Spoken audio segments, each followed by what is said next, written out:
So what are you here to talk about today?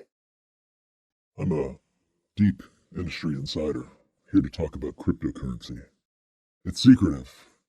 A lot of things that get hidden on the blockchain. Hey, Bob, it's fine. We're just gonna do a quick 3-minute video, the accounting, for cryptocurrency.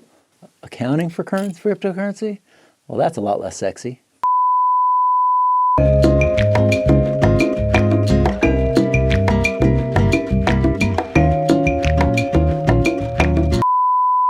All right, accounting for cryptocurrencies in 3 minutes or less. All right, first of all, what are cryptocurrencies? What are digital assets? These are assets that use cryptography and distributed ledgers such as blockchain to represent value or rights that can be transferred and stored electronically. Okay, they're digital assets, virtual currencies, things like Bitcoin, Ethereum, Tether, which are kind of your normal currencies. There could be meme coins as well, Dogecoin and Shiba Inu, and there's many other ones, as you probably know.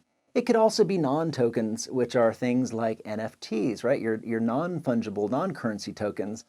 These are going to be digital content of art, video, and the like, okay? Crypto accounting, right? That's what we're talking about here. How do we account for it? Well, in accounting speak, these are assets, but what type of asset? Many people might think they're financial assets, but they're not, because they're not equity. They're probably not debt because you have no rights to future cash flows. And if you think about it, although it sounds like cash, it's not cash because it's not really used as a means of exchange, which is really one of the requirements for it to be cash.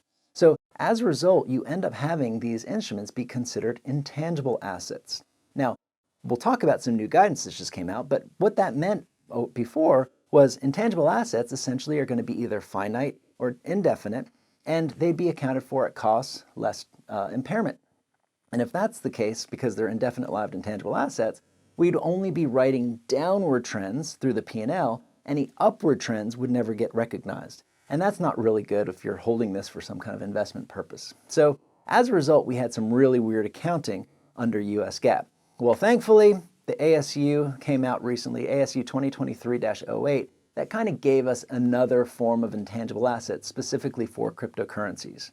But it's only for currencies within the scope. They need to meet the definition of intangible asset.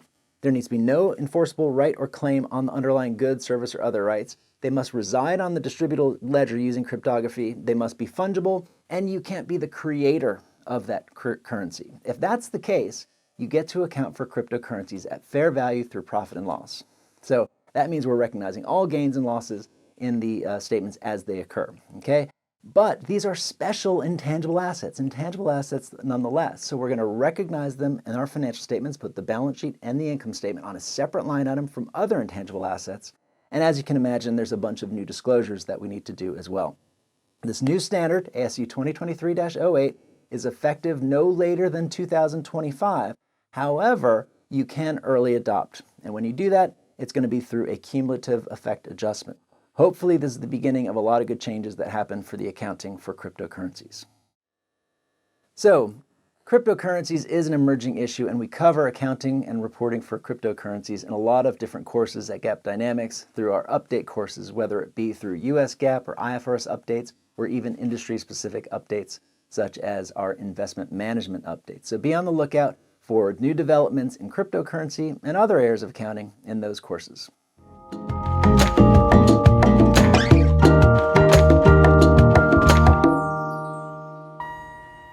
Well, that was some pretty bad accounting. And then, we already had 3 minutes. We're going to need to do this one again. Oh, crap.